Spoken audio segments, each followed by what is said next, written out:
The assassination of Archduke Franz Ferdinand in Sarajevo on June 28, 1914, did not create the tensions that plunged Europe into war. It was merely the spark that lit a fuse which had been meticulously laid over decades. The Europe of the early 20th century was not a continent at peace, but a glittering, armed camp, a powder keg waiting for a single, catastrophic explosion. Beneath the surface of opulent royal courts, grand military parades, and the confident march of industrial progress, simmered a volatile mixture of nationalism, imperialism, and militarism that was destined to detonate. The foundation of the powder keg was the complex, and ultimately fragile, system of alliances that divided the continent into two armed blocs. On one side stood the Triple Entente, a strategic understanding between France, Russia, and Great Britain. For France, still seething from the humiliating defeat in the Franco-Prussian War of 1870-71 and the loss of Alsace-Lorraine, the alliance with Russia was a strategic necessity, a way to escape the diplomatic isolation imposed by Otto von Bismarck and to face a resurgent Germany on its eastern and western fronts. For Russia, the steamroller, it was a means to project its influence in the Balkans and protect its Slavic brethren, while also accessing French capital for its industrialization. Great Britain, long an advocate of splendid isolation, was gradually drawn into the continental standoff primarily by the growing threat of the German Empire. Kaiser Wilhelm II's decision to build a high seas fleet, a direct challenge to British naval supremacy, was perceived in London not as a defensive measure, but as an existential threat to the British Empire and its vital sea lanes. The Anglo-German naval arms race transformed the North Sea into a tense, strategic battleground, ensuring that any major European conflict would inevitably draw in the world's greatest naval power. Opposing the Entente was the Triple Alliance, centered on the German Empire. Unified only in 1871, Germany was a young, dynamic, and increasingly anxious nation. Its rapid industrial and military rise had created a powerful state at the heart of Europe, but one that felt encircled by the Franco-Russian alliance. German foreign policy, less subtle and more aggressive after Bismarck's dismissal, sought to break this perceived encirclement and secure its place in the sun. This Weltpolitik, world policy, brought it into conflict not only with France and Russia but also with Britain, as Germany began to demand colonial possessions and global influence commensurate with its economic power. Germany's chief partner was the Austro-Hungarian Empire, a vast, multi-ethnic, and decaying dynastic state. Ruled from Vienna, the Habsburg Empire was a patchwork of Germans, Hungarians, Slavs, and others, all held together by the aging Emperor Franz Joseph and the sheer inertia of imperial administration. It was a polity terrified of the rising tide of nationalism, particularly that of the South Slavs within its own borders, who looked to the independent kingdom of Serbia as a beacon of pan-Slavic unity. For Austria-Hungary, Serbia was not just a small neighbor, it was a revolutionary threat, a cancer that sought to dismantle the empire from within. The third member of the alliance, Italy, was an unreliable partner, its territorial ambitions focused on lands still held by Austria-Hungary, making its commitment to the bloc tenuous at best. This rigid alliance system created a terrifying domino effect. A local dispute between any two powers risked dragging in all their allies, transforming a border skirmish into a continental conflagration. The armies of Europe, vast conscript forces numbering in the millions, were supported by detailed mobilization timetables, most famously the German Schlieffen Plan. This plan, a product of military genius and strategic desperation, called for rapid, decisive invasion of France through neutral Belgium to knock it out of the war before the slow-moving Russian steamroller could fully mobilize in the east. The plan was a ticking clock. Once set in motion, it was almost impossible to stop, making diplomacy a race against time. It was in the Balkans, the tinderbox of Europe, that the spark finally found the fuse. The decline of the Ottoman Empire had created a power vacuum, eagerly filled by both Austria-Hungary and Russia. When a Bosnian Serb nationalist, Gavrilo Princip, fired 2 shots in Sarajevo, killing the Austro-Hungarian heir, he provided the hawks in Vienna with the perfect pretext for a final, decisive reckoning with Serbia. Austria-Hungary, with the infamous blank check of unconditional support from Germany, delivered an ultimatum to Serbia so severe that it was designed to be rejected. As diplomats scrambled and sovereign nations mobilized their armies, the intricate, deadly logic of the alliances took over. Russia mobilized in support of its Slavic ally, Serbia. Germany, bound by its alliance to Austria-Hungary and fearing their vast Russian armies, declared war on Russia and then on France, enacting the Schlieffen Plan and violating Belgian neutrality. Britain, bound by its commitment to Belgian neutrality and its entente with France, had no choice but to enter the fray. In the span of a few weeks, the powder keg of Europe exploded. The lamps were going out all over the continent, and the world of yesterday was gone, replaced by the grim, industrialized slaughter of the First World War.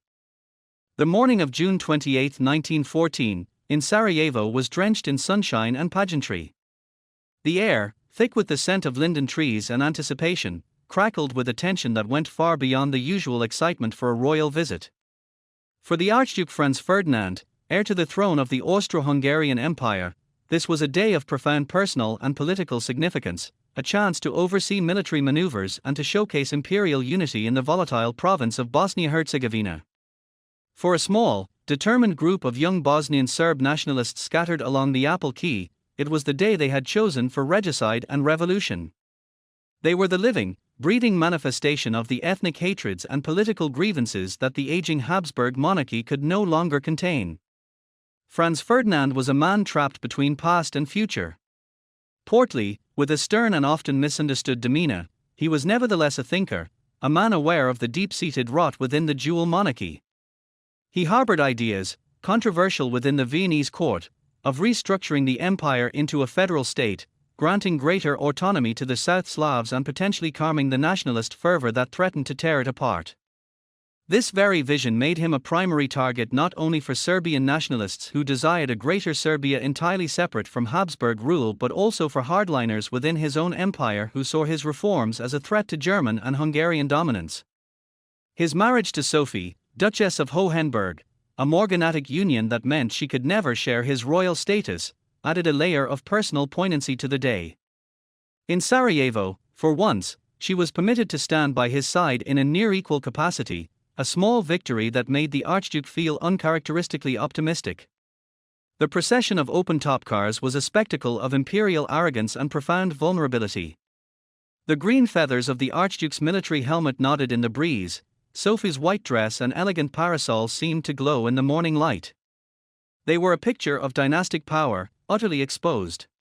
Lining the route, armed with pistols and bombs supplied by the shadowy Serbian military intelligence group known as their Black Hand, were the young assassins. Their pockets were heavy not just with weapons, but with cyanide capsules, a testament to their fanatical commitment to die for the cause of a unified South Slav state, a Yugoslavia. The first attempt came from Nedeljko Abranovi. As the motorcade passed, he lunged forward, striking a percussion cap on a bomb and hurling it at the Archduke's car. The driver, seeing the movement, accelerated. The bomb bounced off the folded-back convertible roof and exploded under the wheel of the following vehicle, wounding its occupants and several spectators in a blast of shrapnel and smoke. Abranovi swallowed his cyanide and leapt into the shallow Miljacka River, only to vomit the poison and be dragged out by an angry crowd and arrested. Chaos erupted. Franz Ferdinand, with remarkable compulsion, arrived at the town hall for the scheduled reception, his uniform spattered with the blood of one of his aides. He was furious, his face a mask of controlled rage. "So you welcome your guests with bombs," he snapped at the horrified mayor, who had begun his prepared speech of welcome. The critical, fatal decisions were made in the aftermath of this failed attempt. The Archduke insisted on visiting the wounded officers in the hospital. To get there, the motorcade would have to return along the Apple Quay. In the confusion, however, a fundamental error was made: the drivers were not told the changed route. As the cars set off, the lead driver, unaware of the detour to the hospital, turned onto the original planned path. The governor, sitting in front of the Archduke, realized the mistake and ordered the driver to stop and reverse. The car came to a halt, its engine stalling, directly in front of a small delicatessen called Schiller's. At that precise moment, delayed and disoriented by the morning's chaos, stood Gavrilo Princip. He was a slight, 19-year-old student, pale and consumptive, who had given up on the plot after the first explosion, believing it had succeeded. Now, destiny presented his target to him, not moving at speed, but stationary barely 5 feet away. For a split second, their eyes met. Princip saw his moment. He stepped forward, raised his Belgian-made FN Model 1910 pistol, and fired 2 shots. The scene that followed was one of surreal horror. The first bullet tore through the side of the car and entered the Archduke's neck, severing his jugular vein. The second, likely aimed at the governor, struck Sophie in the abdomen as she moved to protect her husband. Sophie! Sophie! Don't die! Live for our children! Franz Ferdinand gasped, as blood filled his tunic. He slumped forward, his plumed helmet rolling on the floor of the car. Within minutes, both were dead. Princip, unable to turn the gun on himself as the crowd descended upon him, was seized and brutally beaten. The fuse of the European powder keg had been lit. The news did not merely shake the world, it set in motion an inexorable chain of events governed by timetables, alliances, and a pervasive culture of war. In Vienna, the assassination was seen not as a tragic crime, but as an act of war sponsored by the Kingdom of Serbia. The hawks in the Austro-Hungarian government, led by Foreign Minister Leopold von Berchtold, saw it as a heaven-sent opportunity to crush the Serbian threat once and for all. They secured the infamous blank check from their German allies, a promise of unconditional support that emboldened them to draft an ultimatum to Serbia so severe that no sovereign nation could possibly accept it in its entirety. For the next month, Europe held its breath, as diplomats shuttled and sovereigns exchanged telegrams. But the machinery of war, once set in motion by the 2 shots from Gavrilo Princip's pistol, proved impossible to stop. Austria-Hungary declared war on Serbia. Russia, the self-proclaimed protector of the Slavs, began its partial mobilization, which quickly escalated to a full one. Germany, bound by its alliance and trapped by the rigid logic of the Schlieffen Plan, declared war on Russia and then on France, invading neutral Belgium. Britain, bound by its treaty to protect Belgium and its entente with France, reluctantly entered the fray. The shots in Sarajevo had not just killed an archduke and his wife, they had murdered the peace of an entire continent. The world of yesterday was gone, and the long, bloody 20th century had truly begun. The news of the assassinations in Sarajevo arrived in Vienna not as a singular shock, but as a grim confirmation of the empire's deepest fears. In the ornate offices of the Bolhorsplatz, the seat of the Austro-Hungarian Foreign Ministry, a cold and calculated fury took hold. For their war party, led by Foreign Minister Leopold von Berchtold and Chief of the General Staff Konrad von Hotzendorf, the murders were not merely a tragedy, they were a casus belli, a heaven-sent opportunity to resolve the Serbian question with finality. For years, the small, defiant kingdom of Serbia had been a thorn in the side of the dual monarchy, a beacon of South Slav nationalism that threatened to ignite the empire's own restive Slavic populations. Now, with the heir to the throne and his wife slain by a Bosnian Serb terrorist linked to Belgrade, the time for patience was over. The task was no longer one of mere retribution, it was to craft a diplomatic instrument so severe that it would either force Serbia into utter submission or provide the legal and moral justification for its complete annihilation. The instrument was the July ultimatum. Its creation was a meticulous, 3-week process, a deliberate delay designed to lull Europe into a false sense of calm and to ensure that the harvest was in and university students were on vacation, minimizing domestic disruption during mobilization. The architects of the ultimatum worked with the precision of lawyers drafting a death warrant. They were not interested in compromise, they were constructing a trap.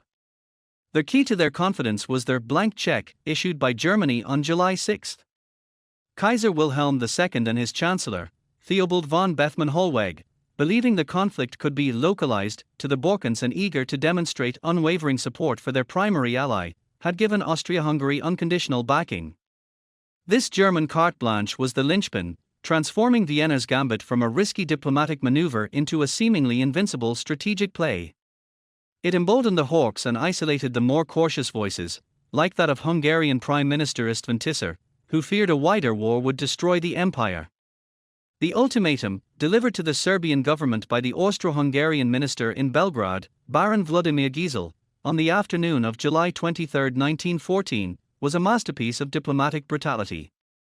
It was intentionally presented at a time when the French president and prime minister were at sea, returning from a state visit to Russia, thus crippling the coordination of the Entente powers.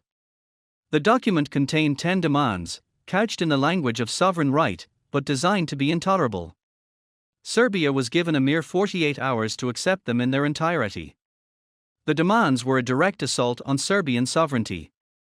They required the Serbian government to suppress all publications and societies hostile to Austria-Hungary, to dissolve the nationalist organization Narodna Odbrana, to eliminate, without delay, from its schoolbooks and public documents all propaganda directed against the monarchy, and to dismiss from military and civil service all officers and officials guilty of such propaganda, whose names would be supplied by Austria-Hungary. The most incendiary clauses, however, were points 5 and 6. Point 5 demanded that Serbia accept the collaboration of Austro-Hungarian officials on Serbian soil to suppress the subversive movement directed against the territorial integrity of the monarchy.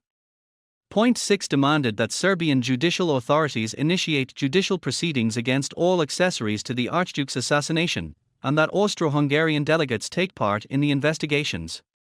In essence, Austria-Hungary was demanding the right to police Serbia's internal affairs and oversee its judiciary.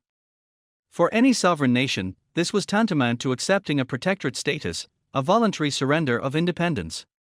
The delivery of the ultimatum sent a seismic shock through the chancelleries of Europe. In St. Petersburg, the Russian government saw it as a blatant provocation not just against Serbia, but against Russian prestige and its self-appointed role as protector of the Slavs. Tsar Nicholas II and his ministers began to seriously consider military measures, including partial mobilization against Austria-Hungary. In London and Paris, there was a frantic scramble to understand the situation. Sir Edward Grey, the British Foreign Secretary, described the ultimatum as the most formidable document I have ever seen addressed by one state to another that was independent. He immediately proposed an international conference to mediate the crisis, a proposal that Germany, committed to its localization strategy, swiftly rejected. In Belgrade, the atmosphere was one of panic and despair. The Serbian regent, Crown Prince Alexander, and Prime Minister Nikola Pi understood the gravity of their position. To accept the ultimatum meant the end of Serbian independence. To reject it meant war with a vastly superior power. They embarked on a desperate diplomatic offensive, appealing directly to the Tsar for protection and sending a conciliatory, yet evasive, reply to Vienna. In a stunning display of diplomatic dexterity, the Serbian government, working against the clock, drafted a response that accepted almost all of Austria-Hungary's demands. They agreed to most points, albeit with reservations and conditions. However, they could not, and would not, accept point 6, the participation of Austro-Hungarian officials in a domestic judicial inquiry, citing a violation of their constitution. When the Serbian reply was handed to Baron Giesel just before the 6 p.m. deadline on July 25, he barely read it. His instructions were clear: if the ultimatum was not accepted unconditionally and in full, he was to break off diplomatic relations and leave Belgrade. Within minutes, he had done so. The Austrian minister and his staff boarded a train out of the Serbian capital. The final diplomatic barrier had fallen. In Vienna, the rejection of point 6 was declared sufficient cause for war. Mobilization orders were prepared. The diplomatic gambit had succeeded perfectly. Austria-Hungary had its war with Serbia. But the gambit had failed to account for one critical variable: the intricate, interlocking system of European alliances. By forcing a confrontation, Vienna had not merely lit a fuse to a Balkan firework, it had tossed a lit match into the powder keg of Europe. The clock was now ticking, not in days, but in hours, towards a war that would consume a continent. The rejection of the ultimatum was the first domino to fall. Its click was the sound of Baron Giesel's train pulling out of Belgrade station. But in the rigid, interlocking architecture of European power politics, that first, deliberate push was destined to trigger an unstoppable chain reaction. The crisis was no longer a bilateral dispute between Austria-Hungary and Serbia, it was a test of the alliance system itself. For the next week, the continent held its breath, a strange, suspended silence filled only with the frantic, often futile, chatter of diplomats and the silent, ominous clicking of military timetables being set in motion. The question was no longer if there would be war, but how wide it would spread. The initial fall was swift and predictable. On July 28, 1914, Austria-Hungary declared war on Serbia. Their first act of war was the bombardment of Belgrade from monitors on the Danube River. It was a symbolic strike, meant to demonstrate Habsburg resolve. In Vienna and Budapest, crowds cheered, believing in a short, victorious campaign to chastise the impudent Serbs. They could not see that the declaration had just pushed the second, and most critical, domino, the Russian Empire. For Tsar Nicholas II, their little father, of all the Slavs, standing idly by while Austria dismantled Serbia was politically and strategically unthinkable. It would mean an unacceptable loss of prestige and a decisive victory for the Central Powers in the Balkans. The immense, creaking machinery of the Russian war machine began to stir. Russia's response was mobilization, a word that in the summer of 1914 carried a weight far beyond its administrative meaning. Mobilization was not merely a preparation for war, it was widely considered an act of war itself. The Russian High Command, faced with the dual threat of Austria-Hungary and its more powerful German ally, had a fateful choice. They opted for a partial mobilization against Austria alone, a political gesture meant to signal resolve without provoking Germany. But the Russian military plans were cumbersome and ill-suited for partial measures. The pressure from his generals, combined with the escalating reports from the front, proved too great for the vacillating Tsar. On July 30, he yielded, signing the order for general mobilization. The Russian steamroller was now lurching into motion, its vast, slow-turning wheels setting the pace for catastrophe. This was the click of the third domino, and it was the one Germany had been waiting for, and dreading. In Berlin, the news of Russian general mobilization was received not with surprise, but with a sense of grim inevitability. The German war plan, the infamous Schlieffen Plan, was not a flexible strategy but a rigid, time-sensitive script. Conceived by Count Alfred von Schlieffen years earlier, it was a gamble of breathtaking audacity, designed to solve the problem of a two-front war. The plan dictated that Germany must first throw the overwhelming bulk of its forces westwards to achieve a rapid, knockout blow against France, its most feared enemy. Only after France was defeated could Germany turn its full attention to the slower-moving Russians in the east. The entire plan, however, hinged on speed. The violation of Belgian neutrality was not an unfortunate side effect, it was the central, indispensable maneuver to bypass the heavily fortified Franco-German border. The Russian mobilization was the trigger. German military doctrine, their cult of the offensive, held that he who mobilized first, won. To wait was to surrender the initiative and allow the Russians to advance into East Prussia while the French army mobilized. On July 31, Germany issued a 12-hour ultimatum to Russia demanding it halt its mobilization. A separate ultimatum was sent to France, demanding to know its intentions in a Russo-German war and insisting on the surrender of the fortresses of Toul and Verdun as a guarantee of neutrality, a demand so insulting it was designed to be rejected. When Russia let the deadline pass without a response, Germany declared war on Russia on August 1. The fourth domino had fallen. The logic of the alliances was now fully engaged. The focus shifted to Paris. France, bound by its alliance with Russia and still burning with revanchist desire after the loss of Alsace-Lorraine in 1871, faced its moment of truth. The government, led by President Raymond Poincaré, was resolute. There would be no backing down. France would honor its treaty with Russia. On August 1, the same day Germany declared war on Russia, France ordered its own mobilization. The French plan, Plan 17, was a stark contrast to the German envelopment.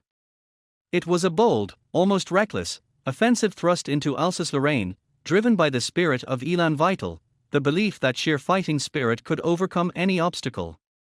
The declaration of war from Germany arrived on August 3, the fifth domino falling with bureaucratic precision. This left the final, and for many, the most agonizing domino, Great Britain. Britain was not formally bound by a full military alliance with France and Russia, the Entente was an understanding, a friendly agreement. For days, the British cabinet was divided. A significant faction, including many in the Liberal government, was appalled at the prospect of a continental war. The issue was Belgium. Germany's invasion of Belgium, a neutral country whose neutrality had been guaranteed by Britain, and Germany, in the 1839 Treaty of London, provided the casus belli. For Britain, it was not merely a legal obligation, it was a profound strategic imperative. For centuries, British foreign policy had been predicated on preventing any single power from controlling the channel ports of the Low Countries. A German victory over France and Belgium would place Antwerp and Ostend in the hands of the world's most powerful army and a challenger to the Royal Navy. On August 4, after Germany rejected a British ultimatum to withdraw from Belgium, Britain declared war on Germany. In the space of a single week, the dominoes had fallen with terrifying speed and precision. A political murder in the Balkans had escalated into a continental war, drawing in the world's greatest empires.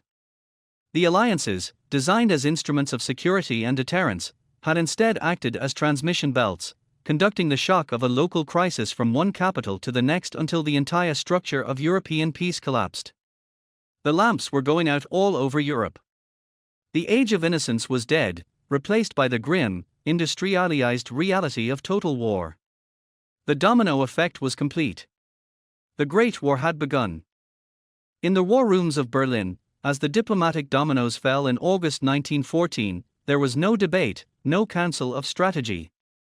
There was only a script, a sacred text written in the dead hand of Count Alfred von Schlieffen. The plan that bore his name was more than a military strategy, it was a national obsession, a geometric solution to the existential problem of a two-front war. It was a thing of brutal, elegant simplicity in theory, and it demanded, above all else, speed and ruthlessness. While the world saw the declarations of war as the beginning of the conflict, for the German General Staff, it was merely the starting pistol for a race against time, a race they were convinced they had already won in their minds a decade earlier. The first move of the Great War would be Germany's, and it would be a sledgehammer blow aimed at the heart of France, delivered through the back door of Belgium. The genius and the fatal flaw of the Schlieffen Plan lay in its stark acknowledgement of German weakness. It accepted that the empire could not win a long, drawn-out war of attrition against both France and Russia. The solution was to use the nation's key strengths, the efficiency of its rail network, the discipline of its army, and the power of its heavy artillery, to deliver a short, decisive campaign. Russia, their steamroller, was believed to be slow to mobilize. This provided a critical window of 6 weeks, 6 Wochen, a number that became a mantra for the German high command.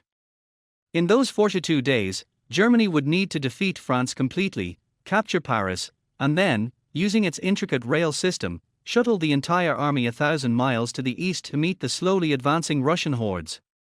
It was a timetable of breathtaking audacity, a military blitzkrieg a generation before the term was coined. The operational blueprint was a gigantic, wheeling motion, a right hook of unprecedented scale. The German forces were not evenly distributed. Instead, they were concentrated in a lopsided ratio on the right wing. This massive force, comprising nearly 90% of the German army in the west, would not assault the heavily fortified Franco-German border in Lorraine and Alsace. That was a trap. Instead, it would sweep like a pendulum through the neutral territories of Luxembourg and, most critically, Belgium. The violation of Belgian neutrality was not an unfortunate collateral consequence, it was the cornerstone of the entire plan. It was the only way to bypass the formidable French defenses and achieve the necessary wide envelopment. The small Belgian army was expected to offer token resistance or simply step aside. The left wing of the German army, a much smaller force, was tasked with a defensive, fighting withdrawal in Alsace-Lorraine, luring the French armies forward into a sack, while the giant right wing swung down from the north and west to encircle them and crush them against the anvil of their own border. The man tasked with executing this masterpiece was Helmuth von Moltke the Younger, the nephew of the great Prussian strategist who had defeated France in 1870. Moltke was a thoughtful, pessimistic man who lacked his uncle's genius and, crucially, his unwavering confidence. This war will unleash a world conflagration which will destroy civilizations for decades to come, he presciently warned. He inherited the Schlieffen Plan but also its ghost, and he could not resist tinkering with the sacred text.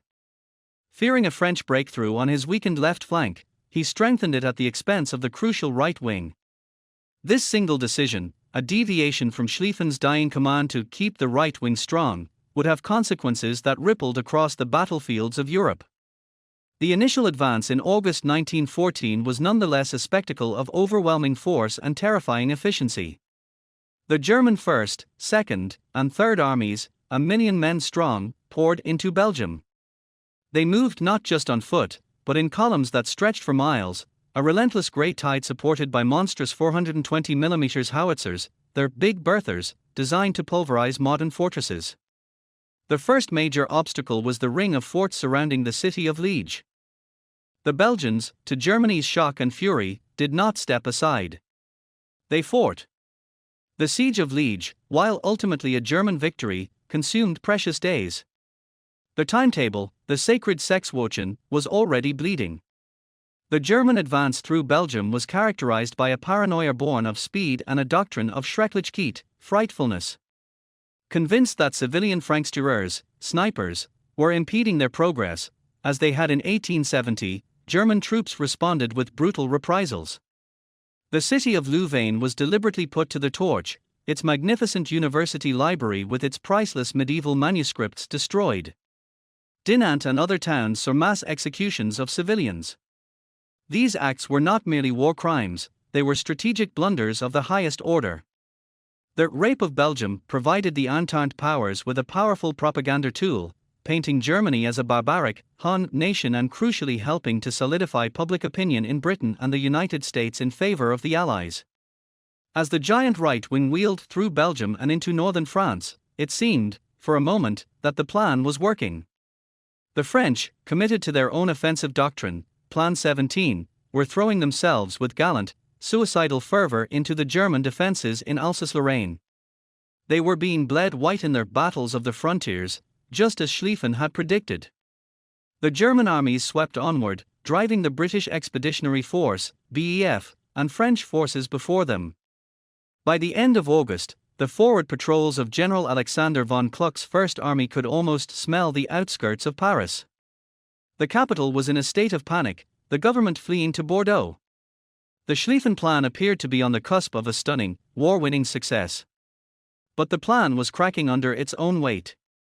The armies on the right wing, having marched hundreds of miles in the summer heat, were exhausted. Supply lines were stretched to the breaking point. Communications broke down. And Moltke, sitting in his headquarters in Luxembourg, hundreds of miles from the front, was losing his nerve. The ghost of the Russian advance into East Prussia spooked him, leading him to divert two corps from the critical right wing to the eastern front, a move as symbolically devastating as it was militarily insignificant. The sledgehammer blow was losing its force at the very moment it needed to be decisive. The first great move of the war was reaching its climax, not with the fall of Paris, but on the banks of the River Marne, where the exhausted German armies, their timetable in tatters and their commander hesitant, were about to meet a desperate and unexpected counterblow.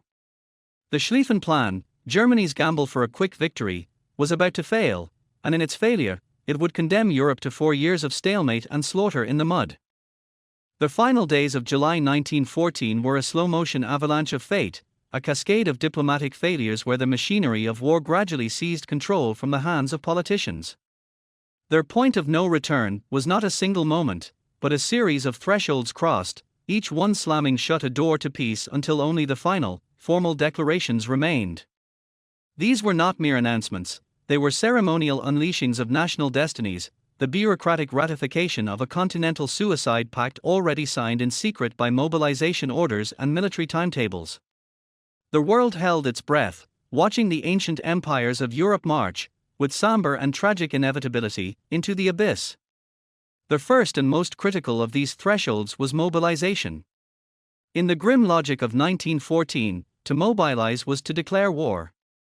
The complex, railway-dependent process of calling up millions of reservists, requisitioning civilian trains, and moving armies to their frontiers was like cocking a giant gun. Once begun, it could not be reversed without leaving a nation catastrophically vulnerable.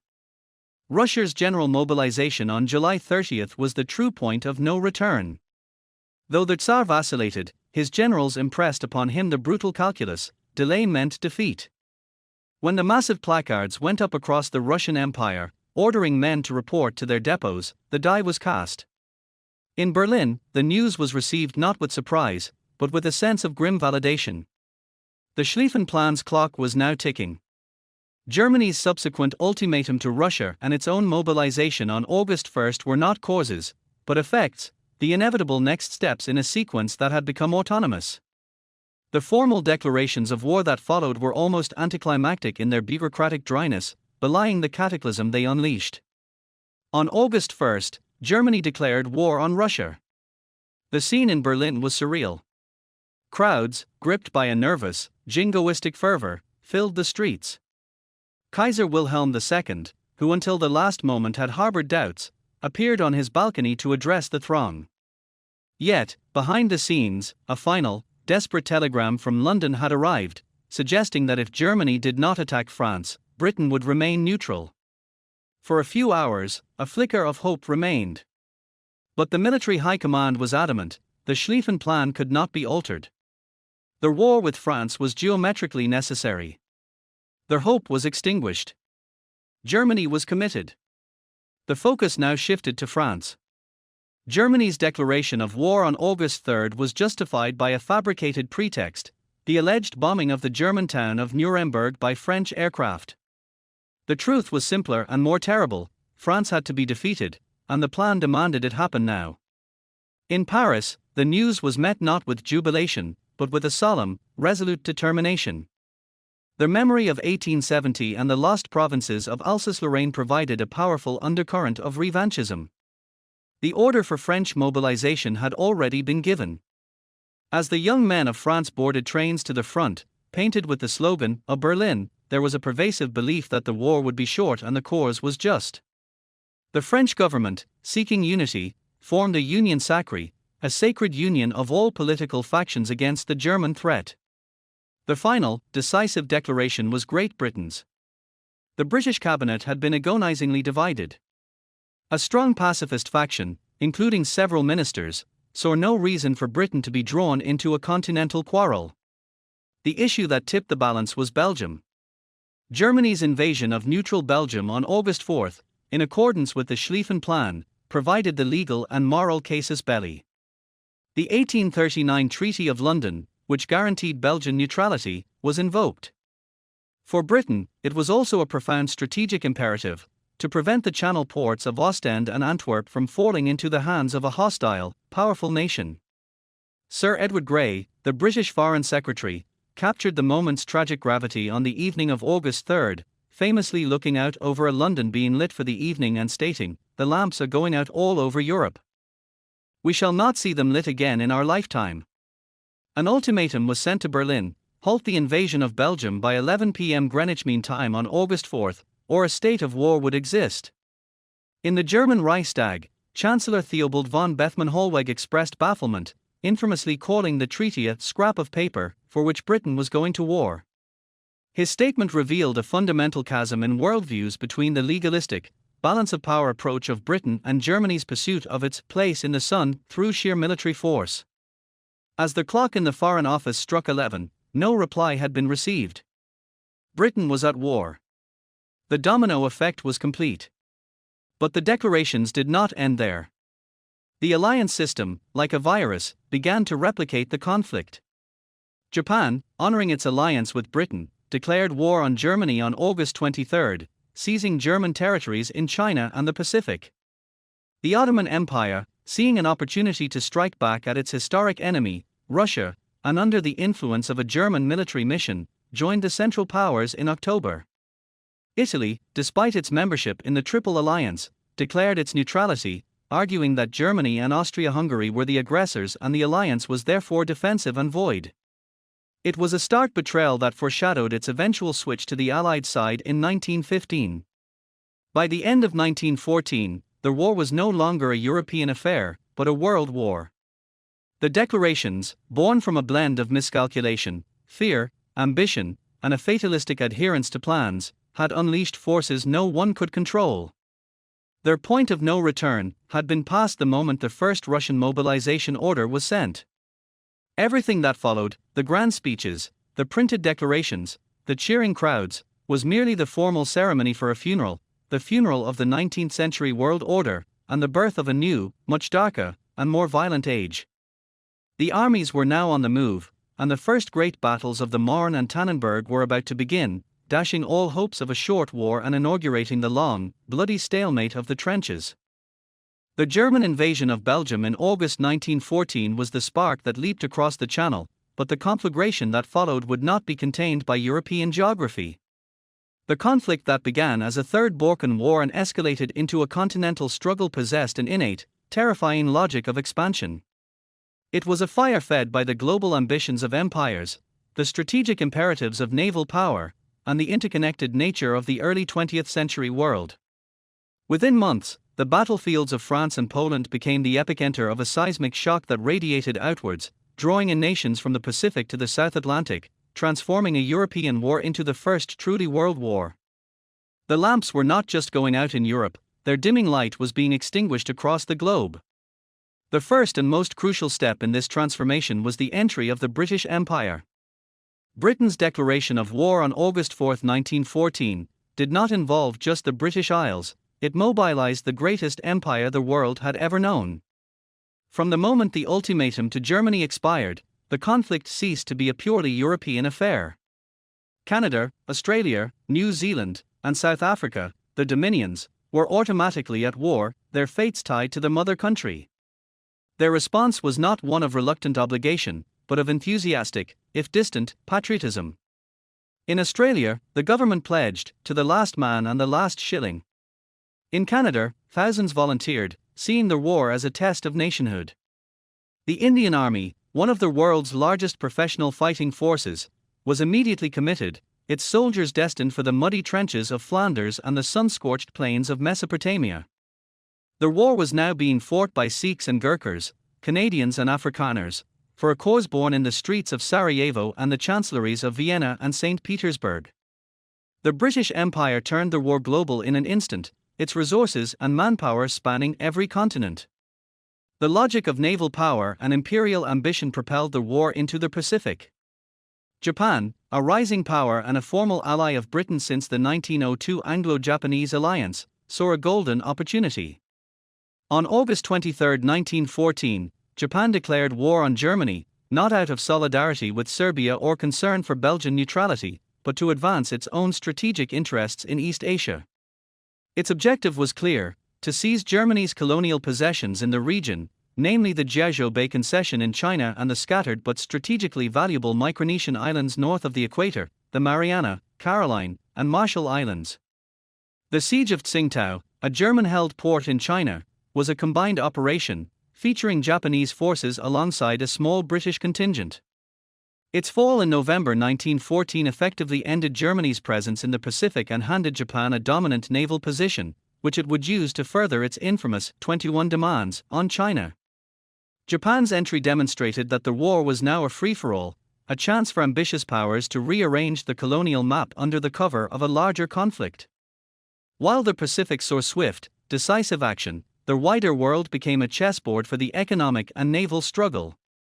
The British Royal Navy's first and most critical task was to impose a distant blockade on the Central Powers, severing Germany and Austria-Hungary from global trade. This act of economic warfare reached across oceans. The Royal Navy intercepted and searched neutral merchant vessels, confiscating contraband destined for enemy ports. This stranglehold not only crippled the German war economy but also drew the United States, the world's largest neutral trading power, into a protracted diplomatic dispute with Britain over the rights of neutral nations, a dispute that would have profound consequences later. In response, Germany unleashed its own form of global warfare, the U-boat. The German high seas fleet was largely confined to the North Sea, but its submarines could roam the Atlantic. The declaration of unrestricted submarine warfare in 1915, a policy of sinking without warning any vessel, including neutral ships, in the waters around Britain, was a direct attack on global shipping. It was a desperate attempt to starve Britain into submission, but it internationalized the conflict in the most provocative way possible. The sinking of the British liner Lusitania in May 1915, which killed 1,198 people, including 128 Americans, sent a shockwave across the Atlantic and fundamentally altered American public opinion, planting the seed for eventual U.S. intervention. The war was no longer just on land, it was being fought in the global commons, threatening the lives and commerce of neutral nations thousands of miles from the Western Front. The most significant expansion of the war, however, occurred with the entry of the Ottoman Empire in November 1914. Lured by German promises of territorial gains and a chance to strike a blow against its ancient Russian rival, the Ottoman government, led by the ambitious Young Turks, joined the Central Powers. This single decision opened vast new fronts and gave the war its distinctly global and ideological character. It created the Caucasus Front against Russia, the Gallipoli Front against British and Dominion forces, and the Mesopotamian and Palestinian fronts. More importantly, it allowed the Allies to frame the conflict in a new light. For Britain and France, the war against the Ottomans was portrayed as a campaign against a despotic, uncivilized power, an effort that resonated in their own Muslim colonies. For Russia, it was the realization of centuries-old ambitions to control the Turkish Straits. Most consequentially, the Ottoman entry brought the concept of jihad into the war, as the Sultan, as Caliph, declared a holy war against the Allies.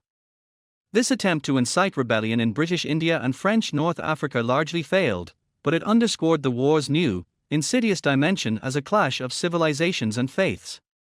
In response, the Allies began to actively foment Arab nationalism within the Ottoman Empire, most famously through the correspondence with Sharif Hussein of Mecca, promising an independent Arab kingdom in exchange for revolt. This cynical diplomacy, later contradicted by the secret Sykes-Picot Agreement to partition the Middle East, would reshape the political landscape of the region for a century to come. By the end of 1915, the world was truly ablaze. The war was being fought from the dunes of the Sinai to the shores of the Falkland Islands, where a German naval squadron had been destroyed in one of the war's first naval engagements. It was a conflict waged by Anzacs at Gallipoli, Indian cavalry in Palestine, and Senegalese riflemen in the Argonne Forest. The European war had metastasized into a world war, driven by imperial networks, naval strategy, and the ruthless pursuit of opportunity. It was no longer just about the assassination of an archduke or the borders of Belgium, it was a struggle for the future of the entire global order. The fire, lit in Europe, was now burning out of control, and it would require the resources of a new world to finally extinguish it.